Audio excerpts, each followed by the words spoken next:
Budget Cuts by Nike of Samothrace. Aaron exited his cell in the dungeon and made for the kitchen earlier than most mornings. It was highly unlikely anyone would be eating already. On a Saturday morning, most troops basked in an extra hour of sleep before they started the day. So, it was to Aaron's complete surprise when he ran into Jean exiting the kitchen. A solid 15 minutes before breakfast was even supposed to begin. "Watch where you're going, douchebag," Jean barked, trying to regain his composure while holding, rather unsteadily, a silver-lidded tray in his hands. Aaron let out a low whistle. "Someone got up on the wrong side of the bed today." Jean rolled his eyes. "More like someone got up 2 hours earlier than usual. Now, get out of the way before I run you over."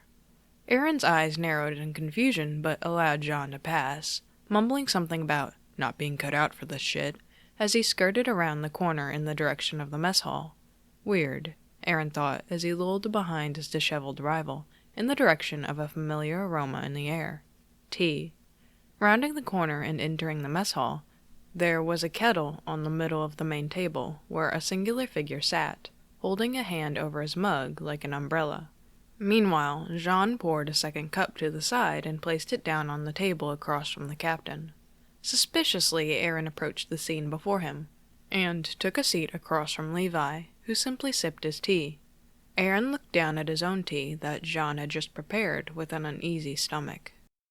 "Captain, why was Jean serving tea?" Levi didn't even look up from his tea when he responded. "It's the latest kick in the ass from those dickless higher-ups in Cena. Budget cuts. There's no more cooks here on the weekends, so members of the Survey Corps are going to be cooking every Saturday and Sunday. If I recall from the schedule, you're up for supper today with your bratty friends." Aaron's interest piqued at the revelation. "Which bratty friends, sir?" Levi sighed. "That little blonde one, Arlert, and Ackerman. You cling to them all the time, so there shouldn't be a problem tonight." Aaron nodded. He wasn't expecting there to be a problem. In fact, he was excited. He hadn't cooked with Armin or Mikasa since the Cadet Corps, and even then, resources were slim. He hadn't seen the kitchen in the castle before. It was always busy with cooks rushing about making all sorts of dishes. He hadn't worked in a proper kitchen since prior to the fall of Walmaria. Aaron soon got lost in his thought. This was a golden opportunity to cook in Shiganshina style with his comrades. "Oi, brat, drink your tea or it'll get cold." "You can have it, sir. I'm not going to drink it."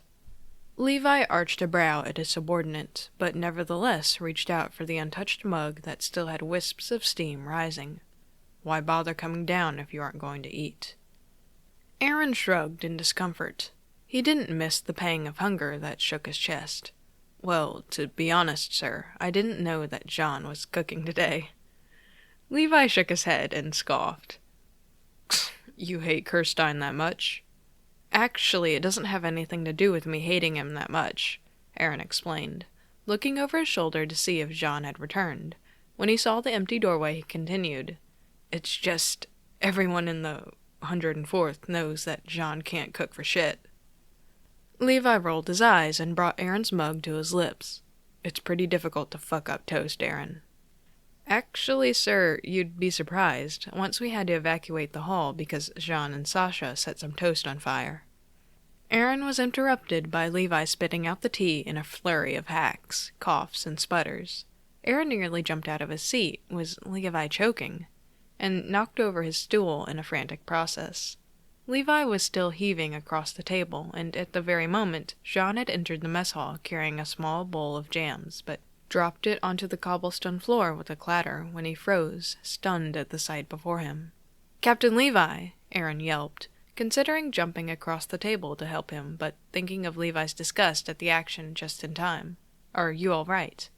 Levi was searching around the table frantically, and made a grab for the kettle he had just poured his tea from his first mug with. In the old empty mug he had refilled it with scalding water, and downed it faster than Aaron had seen Olo drink his alcohol. He didn't even bother to hold it like usual, just cupping the scorching thing in both hands. Shaking his head a moment later, he gasped, "Kirstein, what the fuck was that tea?" Aaron's eyes turned from concern to curious as they trailed off the captain and towards Jean, whose legs were now shaking like a newborn kitten. "Captain," Jean rasped, that was Aaron's tea." "Do you think I care about whose tea it was, shit-stain? I want to know why it was spiked with salt."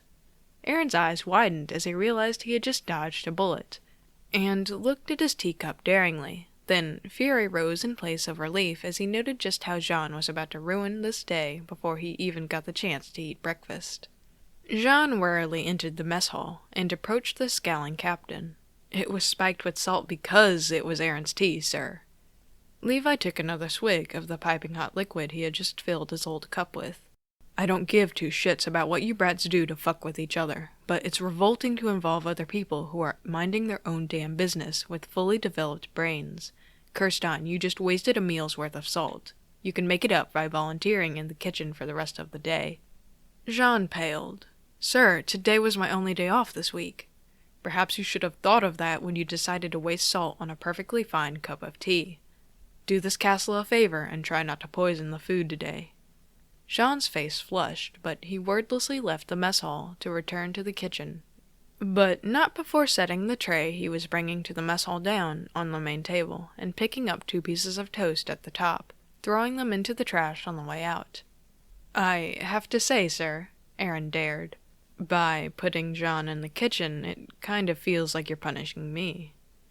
Levi leaned back in his chair. "Call it what you want, brat. But if you drank your damn tea, we wouldn't be in this situation." Aaron left the dining hall for the rest of the morning with an empty stomach, and dared returning at 11. Captain Levi had pinned up the new schedule on the door at the mess hall, and it rotated every month. There was his name right under Mikasa and Armin's for supper. Aaron waited until 1 in the afternoon to enter the kitchen, decidedly not arriving a second earlier than it was scripted on the schedule. He was still starving from before, and he hadn't eaten anything all day. He wasn't about to risk it, not with Jean unsupervised in the kitchen.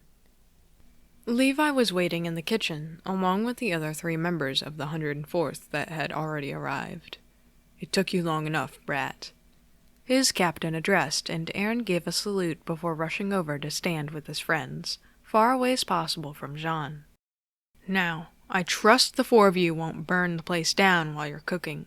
You should be familiar with this. We need stew, bread, and 2 different vegetables. The numbers are written on the front of the handbook." Levi motioned to a thick, worn book teetering on the edge of the leaking sink. "We just bought a shit ton of peas and corn from the latest supply run. So, I suggest you use them. No snacking and no putting shit in the food."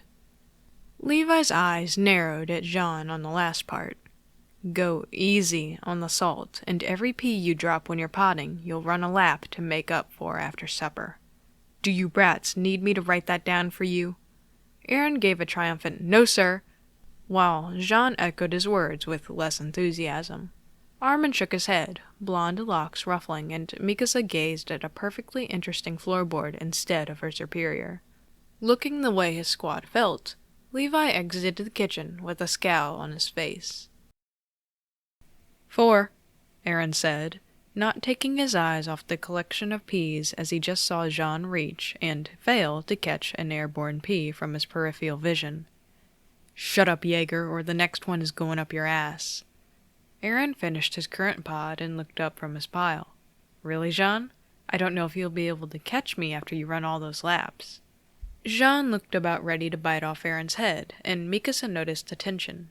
Before anything bad could happen, she finished off the last of her peas in a hurry and added them to the bowl between Jean and Aaron, grabbing hold of her adopted brother's shoulder while doing so.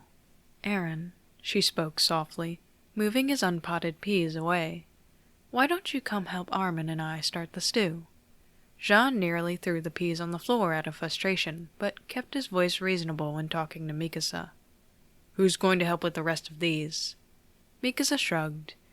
"It's nothing you can't handle, I'm sure. Besides, the stew takes longer to cook than the vegetables, so by the time you get the corn ready, everything should be synchronized." Aaron stood up, abandoning his pile of peas for Jean to pod. "I'm game. Make sure you keep this off the floor, horseface." The peas in Jean's hands were expelled with the sheer force of Jean's hand squeezing it out of anger as Aaron stalked away towards the large pot over the fire. Armin was standing in front of the counter. An arrangement of ingredients sprawled out before him.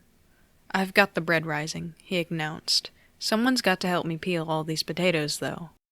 After the majority of potatoes had their skins removed, Aaron's eyes wandered over to the cupboards on the walls and glistened with curiosity. "What's in there?" Armin shrugged, and Mikasa was finishing off the potatoes, so Aaron took it upon himself to check. Not wanting to risk dirtying the counter by climbing on it, Aaron settled on using a stool that leant against the far wall to reach. At eye level with the cupboards, Aaron swung them open and observed the contents. Tins of little glass jars, all identical to each other, were lined up in an orderly fashion with labels printed on the sides. "Herbs!" Aaron exclaimed. "Herbs and spices!" Armin immediately perked up at Aaron's revelation and joined him on the stool to analyze the items. "These are awesome!" the blonde exclaimed, grabbing nearly a full jar of green powder. "Some of these I've never even heard of. I wonder why they don't use them all the time." Aaron grabbed a different jar, one full of red spice. "Mikasa, get over here. I recognize a bunch of these from Mom's kitchen." Mikasa joined the Shiganshina boys, squeezing expertly into the side of the stool. "Aaron, check out all these types of peppers. I haven't eaten these in years." The three were practically drooling at the cabinet's contents, and after a moment of analyzing it some more, Aaron grabbed a jumble of jars and stepped off the stool. "I say we use these. They're all the ones we used in Shiganshina." Armin tried to open a jar, but after a few failed attempts, passed it off to Mikasa. "It seems like they rarely use them. The lids are sealed shut." Aaron laughed and opened a red-powdered container, measuring in a few heaping scoops for the stew. "That's probably because they don't know how to use them." As Mikasa popped open the jar with her finger and thumb, Armin grinned. "This is a great opportunity to show everyone how we used to eat. This is a nice change from the cooks making the same thing all the time." "It will be just like eating at home," Mikasa drawled, lost in thought about Carla's supper meals that were to die for, simply put. As Armin read off the handbook, Aaron added each ingredient to the stew, along with the rest of the spices. Mikasa was correct with her timing schedule, because just as the bread finished in the oven, Jean dumped his peas and corn into a pot of boiling water. 5 minutes before supper was to begin. "Before you ask," he scowled, "I didn't drop any." After Mikasa ensured that the fire was out, the meal was gathered onto trays and placed on carts to be wheeled out into the mess hall. Armin went first with his loaves of bread, followed by Jean with the vegetables, and Mikasa and Aaron in the rear with the stew. The pair eyed the plethora of people ahead of them, and dreaded the task of washing the dishes later that night. If things don't go well, they might find themselves like Jean, tasked with working the next meal service until they get it right. It was surprisingly busy, considering that breakfast hadn't seen much of the castle awake, but rows of tables were almost filled with members of the Survey Corps, complete with Levi's squad and the 104th at the middle table. Aaron proudly removed the lid of the stew from the pot, and steam filled the air of the mess hall with a pleasant aroma. Dinner is served. Table by table, the scouts filled their bowls and collected their bread and vegetables. Jean eyed Aaron as the Titan shifter sat on the left side of the table, making him go for the right. The Shiganshina trio were side by side, and as supper began, the soldiers began eating. They were brought back to Aaron's dining room table. It was a near replication of one of those nights Armin was invited to stay for a meal. Grisha would be distantly talking about his next trip in the field or a breakthrough in the basement, and the words would flow in and out of the children's ears. Now it was the clatter of the Survey Corps that filled the air. It was the perfect melody of imagery that Aaron dreamed his future to be like. Until Aaron's thoughts were rudely interrupted by the sound of disgust that spread exponentially, as soldiers and cadets alike coughed and spit out the stew they had taken the first bite of. "Sweet hell!" Eld cried, reaching for his water. "Spicy hell!" Gunther replied, biting hard into his bread for relief. Across from Aaron, Ymir choked. Walls, this feels like I just made out with Satan himself. Who let you 10 feet near the kitchen, Aaron? Who? Aaron slammed his cup on the table, missing his coaster and causing water to slosh out from the rim. What, do you not like it or something? No, Ymir spat, wiping her sleeve on her mouth. This is literally the worst thing I've ever eaten in my entire fucking life. Aaron's face fell, and he looked around the rest of the table for confirmation. Krista, who hadn't even tried her stew yet, was pushing it away gently. Petra's face was contorted in an indistinguishable gesture, but it wasn't a good one. Levi looked about ready to murder someone, and Aaron realized that his captain's glare was set on Jean. Oi, Kirstein, he glowered. What did I tell you about poisoning the fucking food? Jean threw his hands up. I didn't make the stew. I did the vegetables. It was one of those 3 that fucked it up, sir. Levi raised a brow at the 3 stunned faces that were now the center of attention in the mess hall, with 100 eyes boring into them from every direction. Jaeger, Ackerman Arlert, who's responsible for the shit you call stew? Aaron gulped. All of us, sir. We all made it. Levi sighed. And why does it taste like Titan vomit? Armin's eyes widened. Excuse me, Captain, but the stew tastes normal. Jean shoved his bowl across the table. If your stew is so perfect, why don't you try some from one of our bowls? Aaron scoffed, and here I thought horses ate everything. Jean only raised an eyebrow, and Aaron jumped out of his seat. You seriously think we sabotaged every single bowl of stew? Aaron pushed his bowl across the table as well, passing it to Jean. Why don't you try some untainted stew, then? Jean smiled and took the spoon from the bowl that Aaron had been eating. For a moment he chewed and looked satisfied, until his cheeks blossomed red and he spit out the contents from his mouth back into the bowl. Aaron frowned. You're keeping that. Armin took a bite from Jean's stew that was still sitting in front of them. Jean, this is really good. You got all the potato, too. Jean's mouth hung open, along with that of about half the Survey Corps. Wait, Connie said, standing up from his seat. You guys are really telling me that this is edible? What planet are you from? This one, Armin replied, stirring Jean's stew and taking another bite. Shiganshina, to be exact.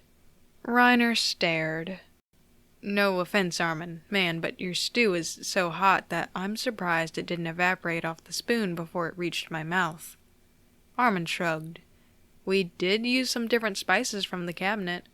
It's an old variety that Aaron's mom cooked with. My family made stuff like this too. I'm surprised you guys had never come across it. Connie sat back down. It's not exactly like Shiganshina is a tourist destination, especially now. Sorry. Armin shrugged. That's fine. We thought it would be neat to try something from Shiganshina the night we cooked. If you can't handle it, are you going to finish that bowl? Connie's face flushed redder than Jean's as he shook his head and pushed a bowl over to Armin, who took the second helping eagerly. Aaron grinned and took the bowl Reiner had abandoned eagerly, while the clatter in the mess hall gradually returned. If the others didn't like the taste of Shiganshina, they would have to deal with it for tonight. If anything, this was a great meal that at least gave people the experience from the town on the edge of the walls that now stood dilapidated at the Titan's mercy.